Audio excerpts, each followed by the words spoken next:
प्यारे बच्चों, सभी को नमस्कार। और आज मैं डॉक्टर रेणु राय, प्रवक्ता भूगोल, राजकीय इंटर कॉलेज बड़ौदा हिंदवान हापुड़ से हूँ। और आज हम कक्षा 12 की जो आपकी किताब है मानव भूगोल के मूल सिद्धांत, उसका जो चौथा पाठ है मानव विकास, उस पर आज कुछ चर्चा करेंगे। पाठ की शुरुआत करने से पहले, जैसा कि आप देख रहे हैं कि पाठ का नाम है मानव विकास, तो विकास शब्द जो है वो आपके लिए नया नहीं है। अगर आप अपनी पिछली जो 11वीं की जो किताब है शारीरिक शिक्षा की, या आपने छोटे क्लासेस में भी आपने पढ़ा होगा, तो ये शब्द आपके लिए नया नहीं है। लेकिन यहाँ पर मानव विकास पाठ को समझने के लिए सबसे पहले हमें वृद्धि और विकास को समझना पड़ेगा कि वृद्धि और विकास क्या है और इन दोनों में मुख्य अंतर क्या है। वृद्धि की अगर हम बात करें, जिसको हम अंग्रेजी में ग्रोथ कहते हैं, ग्रोथ, एंड विकास को हम कहते हैं डेवलपमेंट। तो वृद्धि जो है, अगर हम इनके अंतर की बात करें, जैसा कि आप देख सकते हैं मैंने अंतर यहाँ पर लिखे हुए हैं, तो वृद्धि जो है ये मात्रात्मक है, क्वांटिटेटिव है, और विकास जो है वो गुणात्मक है, क्वालिटेटिव है। इसका उदाहरण समझने के लिए, मैं इस कॉन्सेप्ट को समझने के लिए सबसे पहले एक छोटे से उदाहरण को आप दिमाग में रखोगे तो जो आगे के जितने भी अंतर है वो आपको बहुत आसानी से समझ में आ जाएंगे। मान लीजिए हम किसी की हाइट की बात कर रहे हैं, ठीक है, किसी भी बच्चे की कद की बात कर रहे हैं। तो हमने कहा कि 1 साल पहले इसका कद 5 फुट 2 इंच था, और 1 साल के अंतराल के बाद इसका कद अब 5 फुट 6 इंच हो गया है। तो जो कद है उसमें अंतर आया, 5 फुट 2 से बढ़कर 5 फुट 6 इंच हो गया। तो और आप इस अंतर को कैसे निकालोगे? 5 फुट 6 इंच को 5 फुट 4 इंच से माइनस कर दोगे तो आपको अंतर समझ में आ जाएगा। कहने का अर्थ क्या है, यहाँ पर जो कद में अंतर आ रहा है वो क्या है? क्या वो विकास है कि वृद्धि है? वो वृद्धि है, क्योंकि वो क्वांटिटेटिव है, वो मात्रात्मक है, ठीक है। तो यहाँ पर जो कद बढ़ना है वो वृद्धि का सूचक है। लेकिन अगर 1 साल के अंदर, क्या मैं ये कह सकती हूँ कि ये बच्चा विकसित भी हुआ है? क्योंकि विकास कद से नहीं जुड़ा है। अगर उसके ज्ञान में वृद्धि हुई है, उसके व्यवहार में सकारात्मक परिवर्तन हुआ है, वो अपने आप को सोसाइटी में और अच्छे से एडजस्ट कर पा रहा है, तो मैं कहूंगी कि इस बच्चे का विकास हुआ है। क्योंकि ये जितने भी परिवर्तन है वो गुणात्मक है। ज्ञान में वृद्धि, व्यवहार में परिवर्तन, और समाज में और अच्छे से वो एडजस्ट कर पा रहा है। ये परिवर्तन कैसे हैं? गुणात्मक है। तो अब आपको इस उदाहरण से समझ में आ गया होगा कि वृद्धि और विकास में बेसिक डिफरेंस क्या है। एक मात्रात्मक है और एक गुणात्मक है। दूसरा जो अंतर है, जैसा आपने देखा कि एक मूल्य निरपेक्ष है और एक मूल्य सापेक्ष है। वृद्धि जो है वो धनात्मक भी हो सकती है, ऋणात्मक भी हो सकती है। वजन की बात करें तो वजन हमारा हो सकता है 1 साल पहले 60 किलो रहा हो, 1 साल बाद वो 58 केजी हो गया, तो वजन हमारा घट गया। अगर 60 से 62 हो गया तो मैंने कहा कि वजन में धनात्मक वृद्धि हुई, और अगर घट गया तो मैं कहूंगी कि ऋणात्मक वृद्धि हुई। परंतु विकास को हम कभी नेगेटिव वे में नहीं लेते हैं, ठीक है, क्योंकि गुण जो है वो कहीं ना कहीं उपस्थित रहेंगे ही रहेंगे, ठीक। तो वृद्धि और विकास में ये बेसिक डिफरेंस है। मात्रात्मक क्वांटिटी, ये गुणात्मक, ये मूल्य निरपेक्ष, मूल्य सापेक्ष, ये धनात्मक और ऋणात्मक, और इसको हम केवल पॉजिटिव वे में देखते हैं विकास को। तो यहाँ जब हमने विकास समझ लिया तो अब हम अपने पाठ की तरफ बढ़ेंगे कि आखिर विकास की बात तो हम कर रहे हैं, लेकिन अपने पाठ में हमें स्पेसिफिकली किसकी क्या समझना है? मानव विकास। मानव विकास की अवधारणा को समझना है, इसके कॉन्सेप्ट को समझना है।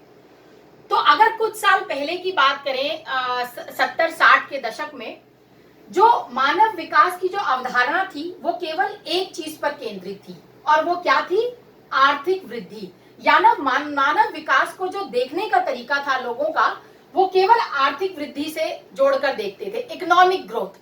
अगर किसी भी देश की आर्थिक वृद्धि अच्छी है, जैसे अगर हम विकसित देशों की बात करें, संयुक्त राज्य अमेरिका जैसे देश, अगर वहां इकोनॉमिक डेवलपमेंट अच्छा है, जैसा आप जानते हो कि हो ही अच्छा, तो अगर है ही अच्छा वो, तो अगर किसी भी देश की आर्थिक वृद्धि अच्छी है तो हम ये ऑटोमेटिकली मान लेते थे कि वहां पर मानव विकास जो है वो बढ़िया है, अच्छा है, वहां लोगों का विकास बहुत अच्छे से हो रहा है। लेकिन लोगों ने धीरे धीरे देखा कि ऐसा नहीं है। आर्थिक वृद्धि को ही केवल आप मानव विकास से जोड़कर नहीं देख सकते। क्यों? क्योंकि लोगों ने ये सोचा कि जो विकास है वो और भी चीजों पर निर्भर करता है, जैसे गुणवत्ता, क्वालिटी, अवसर, अपॉर्चुनिटी, स्वतंत्रताओं का भोग, यानी आपको कितनी फ्रीडम मिल रही है उस कंट्री में, है ना। अगर आपको फ्रीडम ही नहीं है तो क्या आप अपने आप को विकसित मान सकते हो? अगर आपकी क्वालिटी ऑफ लाइफ नहीं है तो क्या आप अपने आप को विकसित मान सकते हो? और अगर आपको कोई अवसर ही नहीं प्रदान किए जा रहे तो क्या विकास की बात की जा सकती है? बिल्कुल नहीं। तो जब इन चीजों पर चर्चा की गई कि क्या आर्थिक वृद्धि में आप इन चीजों को खोज सकते हो, बिल्कुल नहीं। ये केवल एक पैमाना हुआ विकास को देखने का। तो जब इन पैमानों पर चीजों को देखा गया तो धीरे धीरे 80 के दशक और 90 के दशक तक आते आते मानव विकास की जो अवधारणा, जिसको हम आज भी फॉलो कर रहे हैं, वो अवधारणा, वो कॉन्सेप्ट निकल कर आया। और इस कॉन्सेप्ट, इस अवधारणा के प्रतिपादन में दो अर्थशास्त्री जो दक्षिण एशियाई देशों के बहुत ही फेमस, बहुत ही पॉपुलर अर्थशास्त्री थे, डॉक्टर महबूब उल हक, ये पाकिस्तान के, और अमर्त्य सेन, आप सभी लोग इनका नाम तो जानते ही हैं। तो डॉक्टर महबूब उल हक व अमर्त्य सेन ने सबसे पहले मानव विकास की अवधारणा, जो आज भी हम जिसको मानते हैं, जिसको फॉलो करते हैं, उसका प्रतिपादन किया। इन दोनों अर्थशास्त्रियों में भी मुख्य कार्य डॉक्टर महबूब उल हक का माना जाता है। तो जब इन्होंने आज के कॉन्सेप्ट का प्रतिपादन किया तो इसमें क्या बातें निकल कर आई? सबसे पहले डॉक्टर महबूब उल हक ने कहा कि अगर आप मानव विकास की बात करते हो तो सबसे पहले आपको मनुष्य के विकल्पों में वृद्धि करनी है ना। और दूसरी बात, विकल्पों में वृद्धि के साथ साथ उसके जीवन में सुधार होना चाहिए, ठीक। और आप अगर मानव विकास की बात कर रहे हो तो आपको केंद्र बिंदु में केवल मनुष्य को रखना है, और किसी चीज को आपको दिमाग में नहीं रखना है, केवल मनुष्य को रखना है। और उस मानव विकास का उद्देश्य होना चाहिए सार्थक जीवन, मीनिंगफुल लाइफ। सार्थक जीवन ही मानव विकास की बात कर सकता है। अब जब सार्थक जीवन आया तो सार्थक जीवन से वो क्या कहना चाहते थे? सार्थक जीवन से उनके कहने का मतलब था ऐसा जीवन जो दीर्घ तो हो ही, लंबा तो हो ही, लेकिन स्वस्थ भी हो, और मनुष्य अपने विवेक और बुद्धि का इस्तेमाल करके समाज में प्रतिभागिता करे, पार्टिसिपेशन करे, उसका समाज के लिए भी उतना ही उत्तरदायित्व है।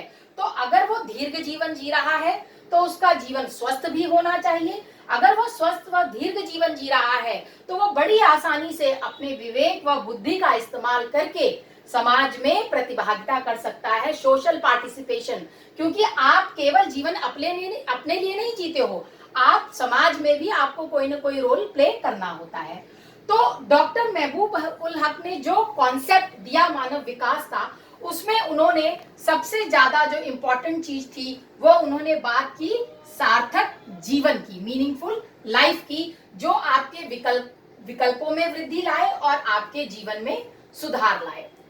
तो डॉक्टर महबूब उल हक के कॉन्सेप्ट के बाद मानव विकास के कुछ महत्वपूर्ण पक्ष हमारे सामने आते हैं। पहला मानव विकास का पक्ष है दीर्घ व स्वस्थ जीवन, जो आपने पहले भी यहां देखा कि दीर्घ व स्वस्थ जीवन। दूसरा, ज्ञान की प्राप्ति।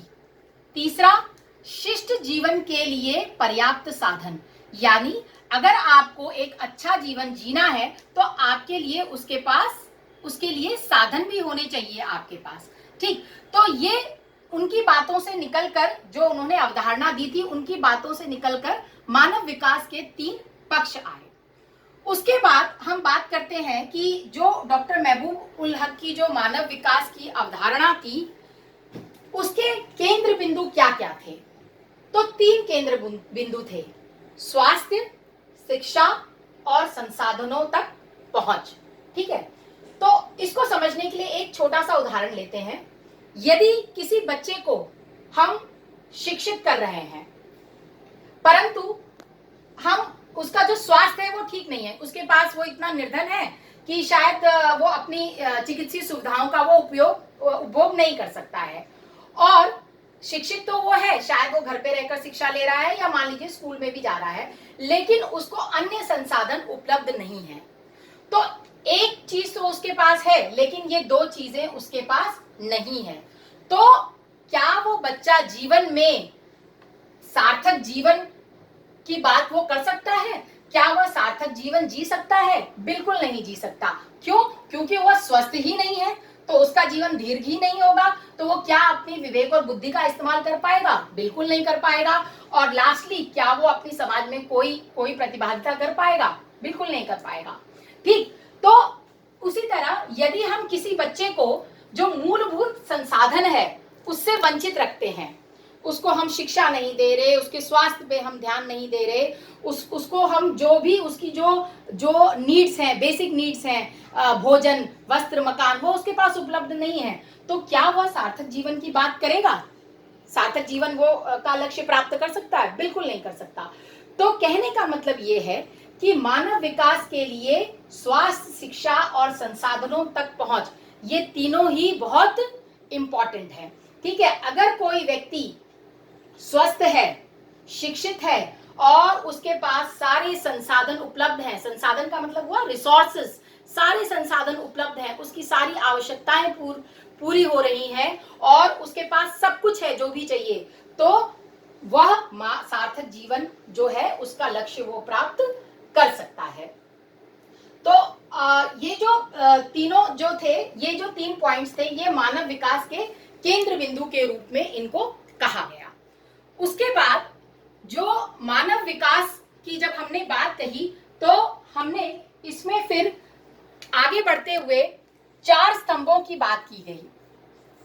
इसी अवधारणा से निकलकर 4 स्तंभ आए, जिसको हम कहते हैं 4 pillars of human development. 4 pillars of human development. और ये पिलर्स कौन कौन से थे? समता,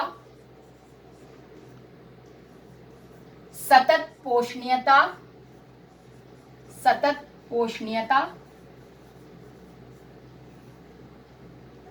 तीसरा उत्पादकता, प्रोडक्टिविटी जिसको हम कह सकते हैं, और चौथा है सशक्तिकरण या जिसको हम बोलते हैं एम्पावरमेंट।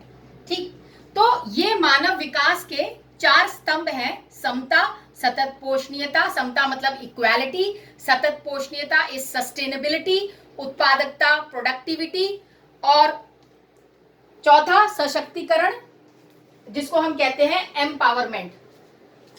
तो अब इन 4 स्तंभों को अगर हम समझना चाहें, तो समता है इक्वालिटी, यानी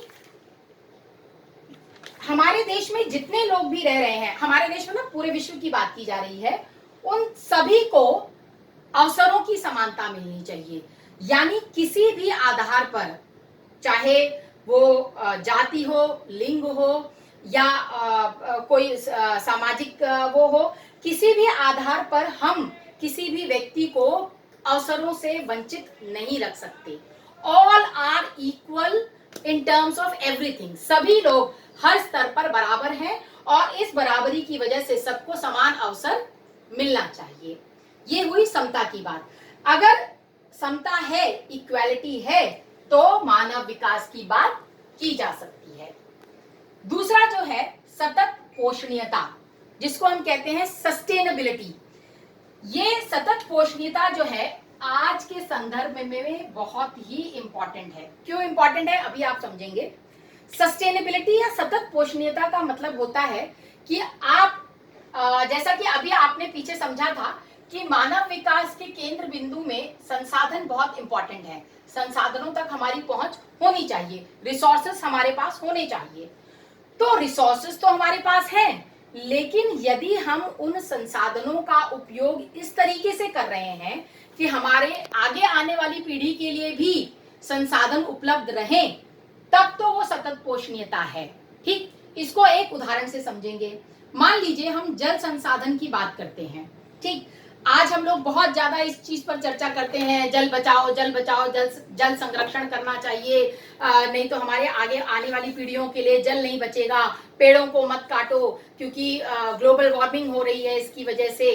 ठीक है, तो कहने का मतलब क्या है कि संसाधन तो हमारे पास हैं, परंतु उन संसाधनों का आपको इस तरीके से उपयोग करना है कि आगे आने वाली पीढ़ी के लिए भी जो संसाधन है वो उपलब्ध हो, ताकि हमारे आगे आने वाली पीढ़ी कहीं ऐसा ना हो कि संसाधनों तक उनकी पहुंच हो ही ना सके। तो सतत पोषणीयता को हम सस्टेनेबिलिटी बोलते हैं।